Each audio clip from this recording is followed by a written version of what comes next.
Bonjour à tous. Alors, dans le cadre de notre TPE qui porte sur l'eau au Maroc, le traitement, la gestion et ce qui en suit, et plus précisément dans le troisième axe qui porte sur les solutions actuelles et futures, nous avons effectué une expérience, une modélisation de la distillation pour pouvoir dessaler de l'eau de mer. Alors, on a choisi cette expérience car elle est plus utilisée dans les pays du Golfe, des pays qui ont besoin d'eau, qui sont actuellement en stress hydrique. Et cette expérience nécessite beaucoup d'énergie. Donc dans cette vidéo, on va expliciter les résultats qu'on a trouvés et donc la mesure de la conductivité. Et donc pour réaliser cette expérience de la modélisation de la distillation, nous avons besoin d'un matériel bien spécifique. Tout d'abord, on a besoin d'un paquet de sel, d'un litre d'eau du robinet et d'une balance, puisque nous aurons à mesurer 35 grammes de sel dans un litre d'eau, et qui est la quantité de sel que l'on retrouve normalement dans l'eau de mer. Puis nous aurons à utiliser le papier pH et un conductimètre que nous allons utiliser dans la seconde partie de l'expérience.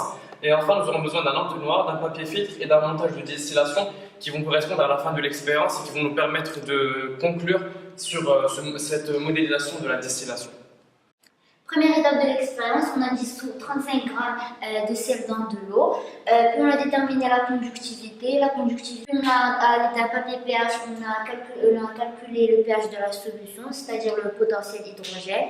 C'est une unité de mesure qui nous permet de connaître l'acidité de la solution sur une échelle de 1 à 14. Et on a obtenu le résultat suivant, un pH compris entre 7 et 8. On a fait cette expérience pour voir les caractéristiques de l'eau avant et après la distillation. Et donc, après avoir calculé la conductivité et le pH, nous avons commencé la première expérience qui est la filtration par sable.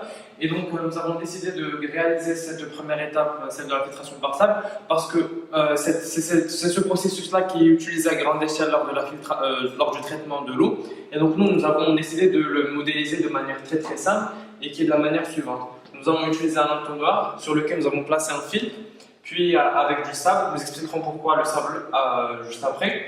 Et donc, nous avons versé l'eau salée que nous avons préparée tout à l'heure et nous avons récupéré ce filtrant. Donc, pour expliquer cette expérience, il faut savoir que le traitement par sable est un traitement qui existe depuis le 19e siècle et que l'on encourage à réaliser de plus en plus auprès des familles.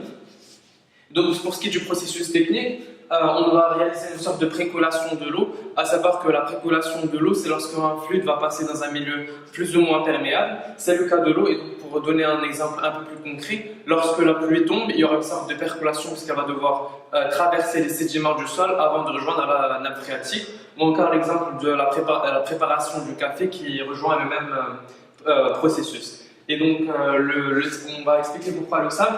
Donc, le sable, il va jouer ce rôle il va permettre le tamisage de l'eau en lui enlevant les impuretés. Et plus le diamètre des grains de sable est fin, et plus cette purification est de meilleure qualité. Sauf qu'il faut savoir également que ce processus de filtration présente des avantages, mais également des inconvénients. Avantage dans la mesure où ce processus est utilisé par des pays qui n'ont pas une économie très importante et donc ils l'utilisent puisque le coût en énergie est moins important, mais également des inconvénients puisque dans les stations de traitement, les entonnoirs risquent de développer des algues et donc cette prolifération des algues est très dangereuse pour la santé.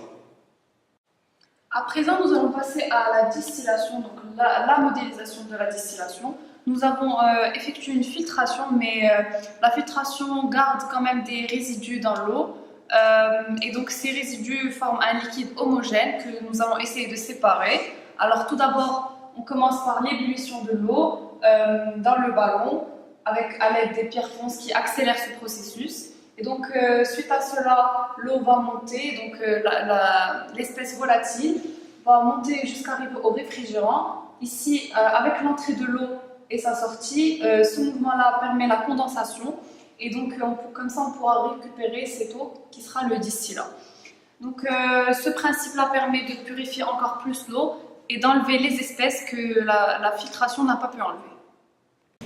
Alors, une fois qu'on a récupéré le distillat, on va déterminer la conductivité et le pH. On obtient une conductivité de 23,8 microsiemens par centimètre. Donc on a une diminution de la conductivité. Or, on sait que plus la conductivité va diminuer, plus l'eau va être purifiée, propre et donc potable. Donc les résultats expérimentaux sont conformes. Après, donc, on a calculé le pH, on a obtenu un pH entre 6 et 7, donc, qui montre aussi une diminution, sachant que le pH de l'eau est de 7, donc on peut dire que la solution a été nettoyée. Donc à présent que nous avons procédé aux 3 étapes, l'étape du calcul de la conductivité, du pH, de la filtration et de la distillation, nous avons remarqué qu'au début de l'expérience, nous avons un pH qui était entre 7 et 8 et une conductivité de 48 microsiemens par centimètre, et que à la fin de cette expérience, après avoir fait la distillation, ce pH et cette conductivité a eu tendance à diminuer. Et donc on peut donc conclure que nous avons bien pu purifier cette eau, sauf que nous avons réalisé cette expérience principalement pour montrer la complexité du processus de distillation et de filtration, puisque même si nous l'avons réalisé en laboratoire, nous avons qu'essayé que de la simplifier, sauf qu'à grande échelle, vous pouvez bien imaginer que ce processus de traitement est bien plus coûteux en énergie, mais également en argent, et donc cette étape de traitement de l'eau ne sont pas forcément adaptées à tous les pays. Par exemple, les pays dont le revenu économique n'est pas assez important, et donc il est crucial de trouver des solutions pour le futur, d'où les solutions que nous avons essayé d'apporter dans le sous-axe B, où nous parlons des solutions de demain, des solutions qui vont être moins coûteuses en énergie, mais qui vont quand même permettre un apport en quantité d'eau relativement important, et donc résoudre certains problèmes face aux risques quantitatifs tels que le stress hydrique. Comme nous l'avons vu dans les épisodes précédents, il est important de trouver des solutions pour contrer les risques hydriques au Maroc.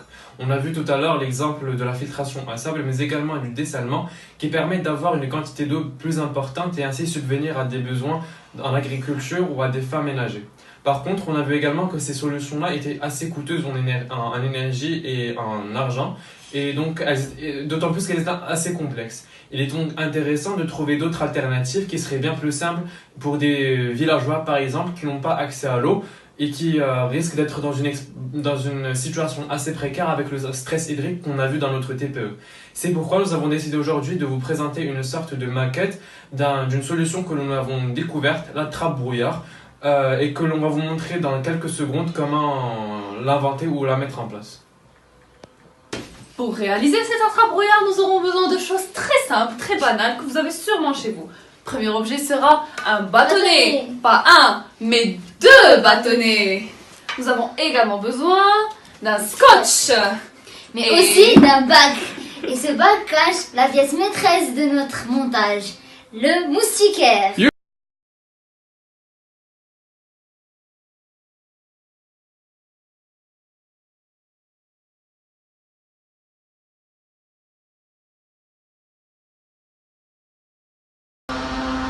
Alors, comme vous pouvez le voir, voici notre attrape brouillard tout fait.